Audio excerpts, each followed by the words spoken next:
Yo, what's going on out the YouTube family? So I've got two big videos that I really have been waiting to actually do. And I'm gonna just start off on. The title explains itself. First one is about the interview with your boy Kevin McCarthy. Believe it or not, I actually met Kevin McCarthy because he's actually local to the DMV area, which I live. And really cool dude. And he's a huge fan and supporter of not only just like, the Snyder cut or Zack Snyder, but he loved Man of Steel and he loved Henry Cavill, and he got to interview him for The Witcher. And I don't think I'm gonna pre-edit this. I plan on kind of doing like this really elaborate thing, where it's showing you guys like the actual interview and then going bleeping back in. I don't know if I'm gonna do that or not.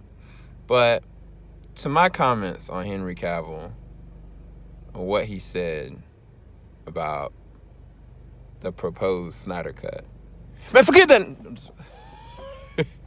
Just joking. Just actually joking.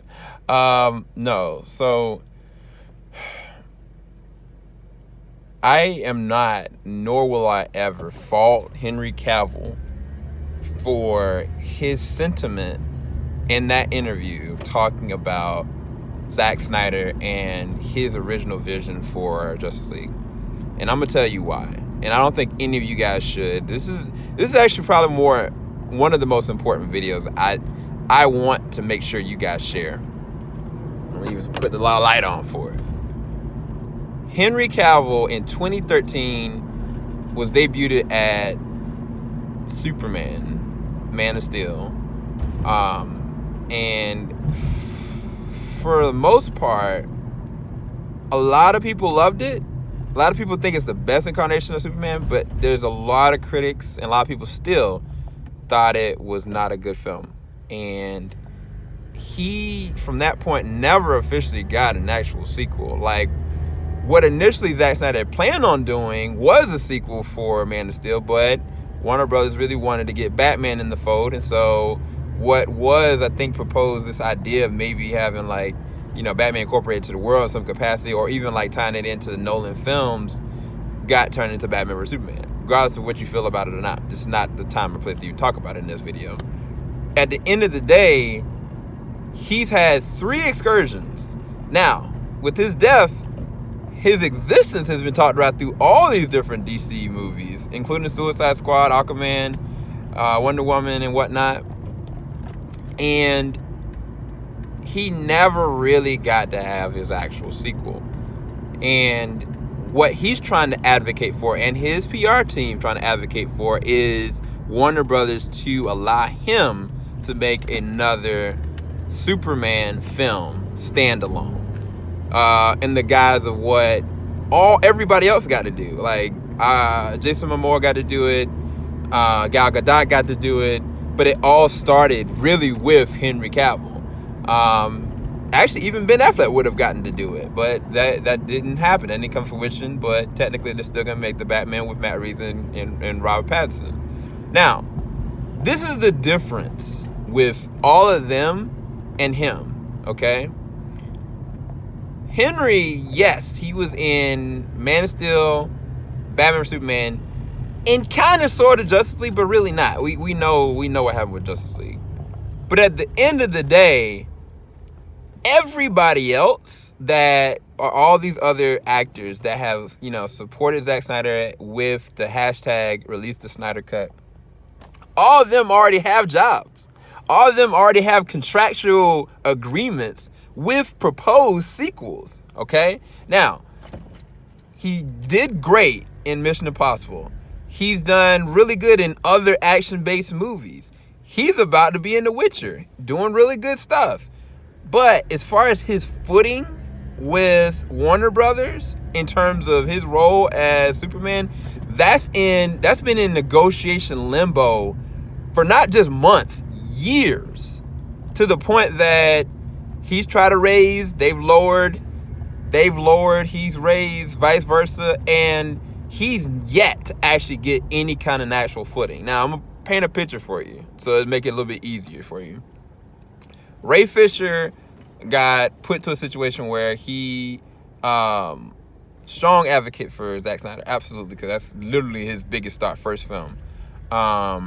And then he went on to do True Detective and got to work with one of the greatest actors of all time.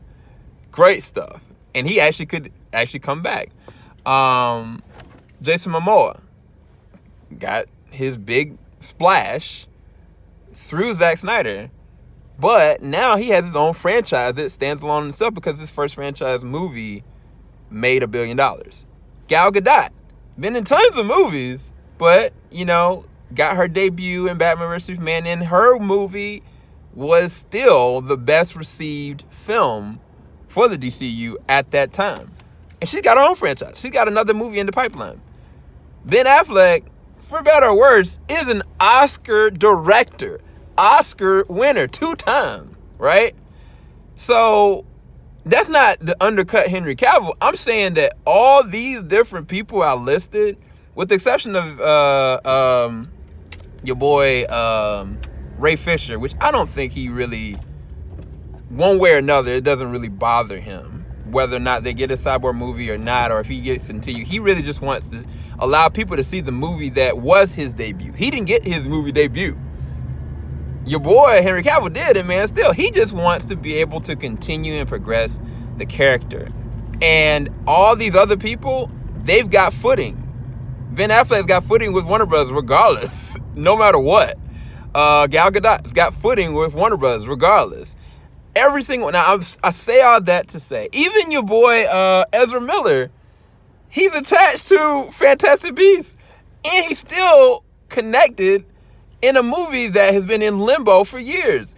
Even your boy Dwayne "The Rock" Johnson's got more footing than Henry Cavill because it's already been stapled that it's gonna happen. They have not stated any time at any point that they're gonna make a sequel to Man of Steel. Okay? So because of that, his verbiage and his wording has to be precise. And yeah, at first glance, it really did kind of take me aback. I was like, bro, like, you started with your boy Zack. Like, loyalty is a thing. But at the end of the day, if he doesn't cover himself, if Warner Brothers decided to recast him, if they recasted Ben Affleck, they can recast Henry Cavill. That's the whole point I'm trying to make. He's trying his best not to get recasted. And that was the reason why he allowed his verbiage to be it was. He even had a second interview. It kind of went and like he brushed it to the side and made a joke about the mouth thing. He knows for a fact, bro. It's not like he doesn't know that there's another cut of the movie out there. It's not like he isn't jaded and felt away about the Justice League movie. But what he wasn't going to do is throw anybody or any exec or anybody connected to Justice League under the bus by doing what he did and the way he verbalized it. And I think that that's the reason why he did that. Because if you even go back, there was a comment that he made the day of when everybody was trying to go and do the release of Snyder Cut event. He commented and said what he said, and he just did not make it very public. He is trying his best to stay in the title of being our Superman for this generation. And I cannot, and I don't think you should fault him for that, because he's not giving any other reason. He's not been like, yo, forget Zack Snyder. He hasn't been like, bump all the other cast members or whatever. He just decided to opt out of a situation that could have and still could push him out of the gate. Now, us as fans, as DC fans, should we fault him on his decision to not self-promote, release the Snyder Cut? I don't think we should. I don't think it's right. I don't think us bashing him or coming at him or saying he's a turncoat or saying he's a traitor or saying he's this, that is making us look like zealots. And that's not what we are. We just really are about like, okay, Zack Snyder had this vision that never got fulfilled, and he wants to get this out there. That's gonna be the next video. You can, y'all don't want to. I'm gonna go there with that video. But I'm just saying that that's that. That doesn't have anything to do with him. And at the end of the day, if he gets signed on, you think he won't work with Zack Snyder again? Heck no, he absolutely will. Why would he not? Why would he not, bro? And it's kind of like, I don't even know if Zack even cares whether or not he's going back. I think Zack just really wants the film that he wanted to come out at this point. And I'll go into that in another video. But faulting Henry Cavill or shaming Henry Cavill or us kind of like turning our backs on Henry Cavill is literally the epitome of what Batman vs. Superman was about. You do know that that's what we're doing. Like, we are turning on someone that really isn't trying to turn their backs on us. They're really trying to survive. They're trying to make it, you know what I'm saying? And I pray that he does get a sequel. I pray that it all does work out and that they reinstate him with a new contract. I think he's going to need to go for a little bit lower money. But, nah, bro. Like, don't fault him for that interview, bro. Don't do that. I don't think we should do that. It's not right. Us as DC fans shouldn't do that. DCU fans shouldn't do that. Us as advocates for what Zack Snyder stands for and what he wants, we shouldn't do that. And I don't care what Zack put out the day after, which, interesting timing. We shouldn't. It's not right. You shouldn't do it. I'm not going to do it. And what we should do is pray that in some way, shape, or form that Henry Cavill gets to come back. Because I ain't going to lie, bro. At the end of Shazam, I was all hyped. I was like, seeing the suit. I'm like, that ain't Henry Cavill. Imagine if that was Henry Cavill, bro. You know how soon they would have tried to get that man into another... Anyway. Yeah. I just wanted to say that. All right. Love you guys. And another video. The next video. Whoo! It's going to be talking about Zack Snyder and what he's been doing. Peace, guys.